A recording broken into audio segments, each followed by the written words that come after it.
Hello welcome and अस्सलाम वालेकुम। उम्मीद है कि आप सब खैरियत से होंगे। Welcome back to another video. जिस तरह लास्ट वीडियो में बात की थी 476 वीज़ा की, आज की वीडियो डेडिकेट करने लगा हूं मैं स्टूडेंट वीज़ास के ऊपर, क्योंकि जो अपडेट्स आ रही हैं वो मैं कहूँगा ज़्यादातर अच्छी अपडेट्स हैं, लेकिन डेफिनेटली कुछ लोगों का वीज़ा रिफ्यूज़ भी हुआ है। उसके बारे में बात कर लेंगे, कौन सी यूनिवर्सिटीज़ थी, किन कोर्सेज मैंने अप्लाई किया, वीजा रिफ्यूज के ऊपर क्या रीजंस निकली। तो बताता चलूं आपको कि जो स्टूडेंट वीजा के थे ग्रांट्स वो आना शुरू हो चुकी हैं, या अगर मैं कहूं कि जो स्टूडेंट वीजा के डिसीजंस थे वो आना शुरू हो चुके हैं। क्योंकि जिन लोगों ने वीजा अप्लाई किया था बैक इन अक्टूबर नवंबर, तो 2 से 3 महीने का टाइम गुजर चुका था और सब इस चीज को लेकर परेशान थे कि why they are not processing student visa. लेकिन पिछले 2 हफ्ते के अंदर मुझे 4 लोगों ने अप्रोच किया और उन्होंने बताया कि उनके वीजे का डिसीजन आ चुका है एंड अल्हम्दुलिल्लाह उनको जो वीजा है वो ग्रांट हो चुका है। अब वो 4 लोग मैं बताता हूँ कि किस किस कोर्स में थे। उसमें पीएचडी वाला स्टूडेंट भी था, उसमें मास्टर्स बाय रिसर्च वाले भी हैं, मास्टर्स बाय कोर्स वर्क वाले भी हैं। तो मैं कहूंगा कि अदर देन बैचलर्स मेरे सर्कल में या मेरे साथ जो लोग इन टच हैं या जो लोग इन कांटेक्ट हैं उनको वीजा ग्रांट हो चुका है। सो अगर आप masters by research, masters by course work या पीएचडी के लिए वीजा अप्लाई करना चाहते हैं तो you are more than welcome to apply. Definitely आप लोग का जो वीजे का डिसीजन है that will take from 2 to 3 months, लेकिन उसके बाद जो वीजे का डिसीजन आ जाएगा। अब इनकी यूनिवर्सिटीज क्या थी, अब इसमें से 2 यूनिवर्सिटी ऐसी हैं जो ब्रिस्बेन में है, उसमें से एक यूनिवर्सिटी ऐसी है जो न्यू साउथ वेल्स में है और एक यूनिवर्सिटी ऐसी है जो विक्टोरिया यानी मेलबर्न में है। तो ऐसी बात नहीं है कि सिर्फ 2-3 ऐसी यूनिवर्सिटीज हैं कि जो लोग उनमें अप्लाई करेंगे उन्हीं को वीजा ग्रांट होगा और बाकियों का नहीं होगा।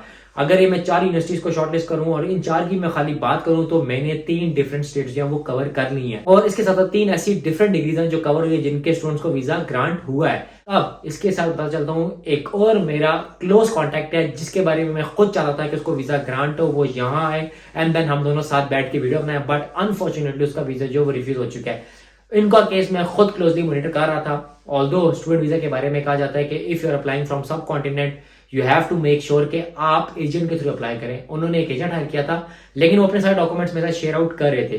जो यूनिवर्सिटी उन्होंने सेलेक्ट की वो लेवल 1 की यूनिवर्सिटी थी, अच्छी यूनिवर्सिटी थी। यूनिवर्सिटी ने जीटी में टाइम लिया, जीटी क्लियर किया। उसके साथ उन्होंने एक ऐसा टेस्ट है जो उस कोर्स के लिए रिक्वायर्ड था, उन्होंने वो टेस्ट भी पास किया। उनकी जो फाइनेंशियल स्टेटमेंट थी वो भी स्ट्रॉन्ग थी, उनके 2-3-4 बैंक अकाउंट्स थे और उसमें जो अमाउंट थी उन्होंने एक अच्छी खासी अमाउंट शो कराई थी। और इसके साथ जो उनके एसेट्स थे और जो उनका रिलेशन था विद होम कंट्री वो भी अच्छा था। लेकिन इन सब चीजों के बावजूद आफ्टर 2 मंथ्स उनके जो वीजा है वो रिफ्यूज हो गया। रिफ्यूजल का रीजन क्या लिखा उन्होंने, माइग्रेशन एक्ट लगाया। अब माइग्रेशन एक्ट एक ऐसी चीज है जो हर चौथे स्टूडेंट के ऊपर ये लगा रहे हैं फिर अप्लाइंग फ्रॉम पाकिस्तान। रीजन यही आ रहा है कि जो हमारे मुल्क की इकोनॉमिक और पॉलिटिकल कंडीशंस है वो अच्छी नहीं है। ज्यादातर जो केस ऑफिसर उनको ये लगता है कि जो लोग पाकिस्तान से आ रहे हैं वो अपने मुल्कों में वापस नहीं जाएंगे। ऑल्दो लोग अपनी एसओपीज में लिखते हैं कि आफ्टर डिग्री हम अपने मुल्कों में वापस जाएंगे, वहां जाके हम जॉब अर्न करेंगे और इस कोर्स से हमें ये फायदा होने वाला है इन फ्यूचर। उसके बावजूद माइग्रेशन एक्ट लग रहा है और अनफॉर्चुनेटली इसको भी माइग्रेशन एक्ट लगा और उनका भी वीजा जो है वो रिफ्यूज हो चुका है। लेकिन वो सारे लोग जो स्टिल वेट कर रहे हैं, फॉर एग्जांपल अगर आप लोगों ने दिसंबर में अप्लाई किया और अगर आपका कोर्स जो है वो फरवरी एंड और मार्च अर्ली में स्टार्ट हो रहा है और अभी तक आपके वीजे का डिसीजन नहीं आया, तो गेट रेडी, आपके वीजे का भी जो डिसीजन है वो बहुत जल्द आने वाला है। अब लोग यहाँ पे 2 चीजों को लेकर रिफ्यूज होते हैं। फॉर एग्जाम्पल अगर मेरी 28 फरवरी से क्लास स्टार्ट है और अगर मुझे वीजे का ग्रांट नहीं आया तो क्या मेरा कोर्स डेफर हो जाएगा, मुझे करवाना पड़ेगा? देखिए, जो भी डेफर होता है ना वो आप लोगों को खुद करवाना पड़ता है।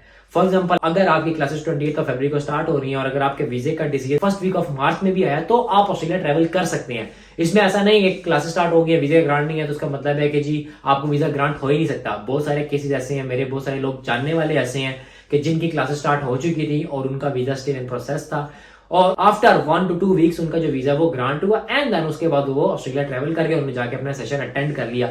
इसका सिर्फ और सिर्फ एक नुकसान होता है, वो नुकसान ये है कि अगर आपकी क्लासेस स्टार्ट हो चुकी हैं और आपको वीजा बाद में ग्रांट हुआ है तो आपके पास कोई टाइम नहीं होता है सोचने का कि आप ऑस्ट्रेलिया जाके आप सेट हो जाएं, आप अच्छा घर ढूंढ लें, आप अपनी अर्निंग स्टार्ट कर लें, आप इस कल्चर में आके अपने आप को जो है वो यूज टू कर लें। ये एक सबसे बड़ा ड्रॉबैक होता है। और दूसरा जो बड़ा ड्रॉबैक है वो ये है कि यहाँ पे जब भी आप किसी यूनिवर्सिटी के कोर्स में एनरोल होते हैं तो आप खुद अपने सब्जेक्ट सिलेक्ट करते हैं, आप खुद अपना टाइम टेबल सिलेक्ट करते हैं।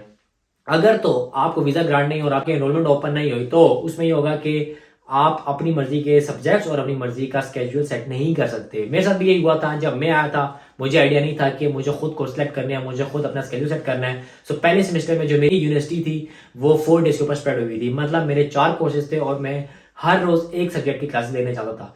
लेकिन आफ्टर कपल ऑफ वीक्स मुझे आइडिया हो गया कि हमें खुद कोर्सेज सेलेक्ट करने होते हैं, हमें खुद स्केड्यूल सेट करना होता है। So what I did is second semester में मैंने अपने सारे जो कोर्सेज थे वो सिर्फ और सिर्फ 2 दिन के ऊपर स्केड्यूल कर लिए थे। इससे फायदा क्या होता है? इससे फायदा होता है कि फॉर एग्जाम्पल अगर आप यूनिवर्सिटी से दूर रह रहे हैं, लाइक मैं यूनिवर्सिटी से ऑलमोस्ट 40 मिनट्स दूर रहता था, तो आपको डेली आने जाने का टाइम बच जाता है, प्लस डेली आने जाने की फ्यूल की कॉस्ट बच जाती है, वो हैसल बच जाती है। आप 2 दिन जाते हैं, यूनिवर्सिटी जाते हैं, सारी क्लासेस अटेंड करते हैं, अपनी असाइनमेंट जमा कराते हैं, अपने क्विज़ वगैरह दे देते हैं, एंड देन आफ्टर दैट आपके पास 5 दिन होते हैं जिसमें आप अपनी जॉब कर सकते हैं और आप अपनी सेल्फ स्टडी के लिए टाइम निकाल सकते हैं। सो ये कुछ बातें थी जो मैंने कहा स्टूडेंट वीजा से रिलेटेड आप लोगों के साथ शेयर आउट कर दूं और बता दूं कि परेशान होने की कोई बात नहीं है। तो वो सारे लोग जिन्होंने स्टूडेंट वीजा डाला हुआ है और उनको अभी तक कोई न्यूज नहीं आई, तो you guys will be hearing from department of home affairs very soon. So ये थी मेरी आज की वीडियो, मिलते हैं अगली वीडियो में। टिल देन टेक केयर, अल्लाह हाफिज।